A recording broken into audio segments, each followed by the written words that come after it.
Capítulo 425 Um comandante louco. Após assegurar alguns detalhes, Fernando optou por mover o quartel de lugar. Como ele não poderia se afastar muito das balistas, decidiu, por fim, tornar aquela área o novo local de comando da divisão. O jovem tenente estava parado diante de uma mesa com várias peças representando as tropas aliadas e inimigas da 5ª Divisão, enquanto, ao seu redor, várias pessoas estavam preparando relatórios e mapas. Um pedido de reforço foi relatado vindo do 4º Batalhão da 6ª Brigada. Uma solicitação de retirada foi feita pelo 2º Pelotão da 7ª Brigada. Eles dizem que não conseguirão resistir por muito tempo. Vários membros do quartel falaram em voz alta, um após o outro, os relatórios que chegavam a todo momento. Fernando tinha uma expressão calma, mas suas sobrancelhas arquearam-se levemente, conforme mais e mais pedidos de apoio e retirada chegavam de forma contínua. Nesse ponto estava mais que claro que a 6ª e 7ª Brigadas seriam aniquiladas se ele não fizesse nada. O que vocês acham de tudo isso? O jovem tenente perguntou, num tom frio, enquanto olhava para as pessoas à sua frente. Ele havia reunido algumas das principais pessoas presentes na 9ª Brigada e quartel, dentre eles, estava Teodora, Ilgner, Tom, o tenente Bemir e o capitão combatente que estava cuidando do quartel anteriormente. Podemos mover parte das tropas da 9ª Brigada para apoiá-los, enquanto esperamos que as balistas causem danos, mas isso não será suficiente para parar uma horda desse tamanho. Ilgner disse, com os braços cruzados. Todos ficaram em silêncio ao ouvirem as palavras do bárbaro loiro. Até um leigo em estratégia militar poderia ver que o subtenente tinha razão.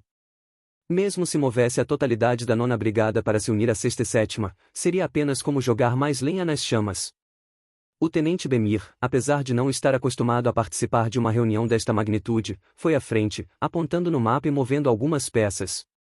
Talvez possamos separar as tropas em blocos defensivos, usar magos de terra para cavar trincheiras e tentar retardar o avanço inimigo.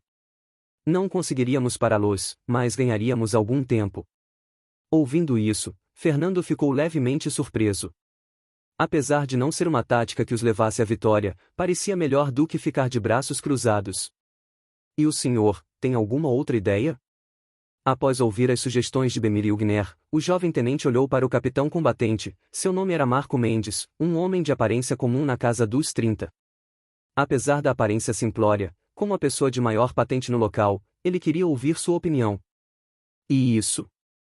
Bem, eu acho que talvez devêssemos recuar as tropas aos poucos, pelo ritmo da batalha, não vamos conseguir segurar o fronte por muito tempo. O homem disse, com alguma incerteza. Suspira. Quando Fernando ouviu a sugestão do sujeito, um misto de decepção e entendimento o atingiram. Agora ele conseguia compreender por que tudo estava em um estado tão precário enquanto o homem estava coordenando o quartel. Por mais que ele fosse um capitão, sua noção de estratégia não era das melhores, mesmo um novato como ele conseguia perceber isso. A diferença de um capitão comandante e um combatente é tão grande? Pensou, questionando-se. Por mais que ambas as posições tivessem a mesma força, os combatentes pareciam imensamente menos preparados para situações de liderança.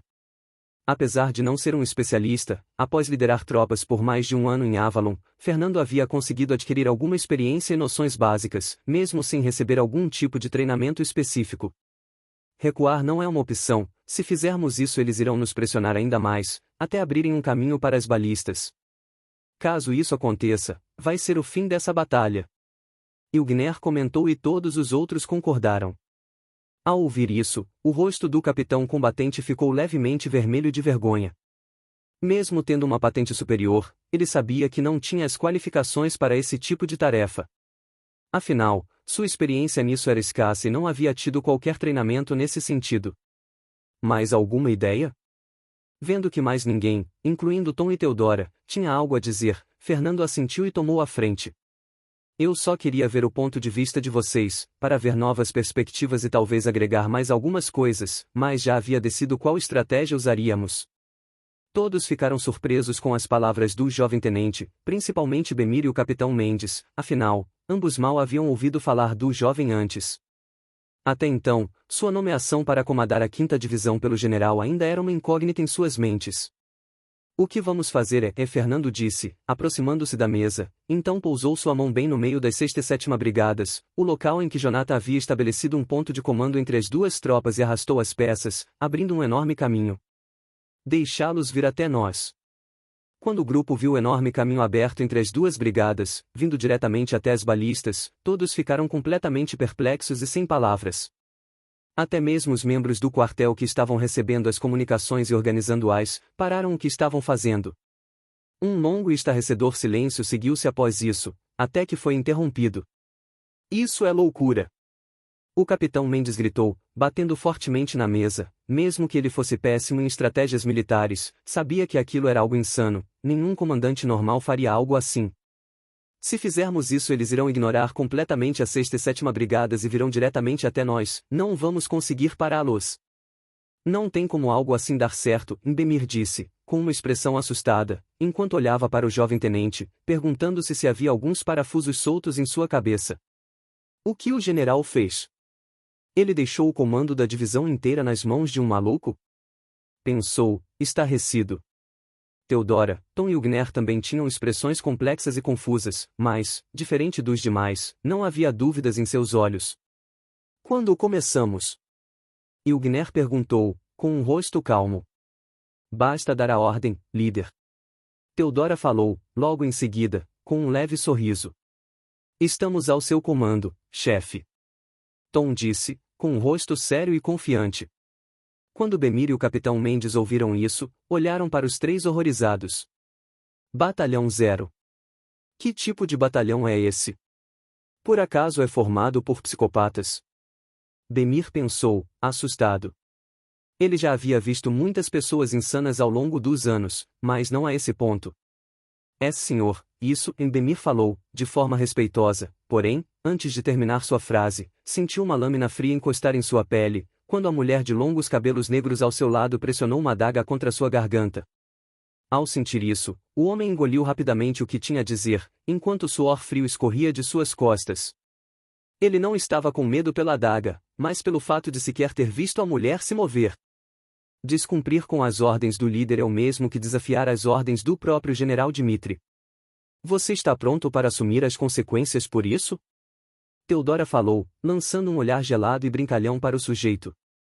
Não, eu só estou aconselhando, retrucou, com um gosto amargo na boca.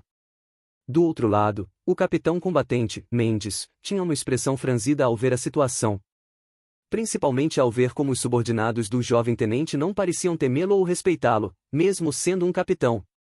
Mesmo que tivessem ameaçado apenas Bemir, as palavras da mulher também eram claramente dirigidas a ele.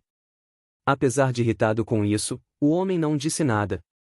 Como um combatente, seu dever era seguir ordens e nada mais. Apenas por uma infelicidade ele havia assumido uma posição de liderança nesse dia e sabia que não era seu devido lugar.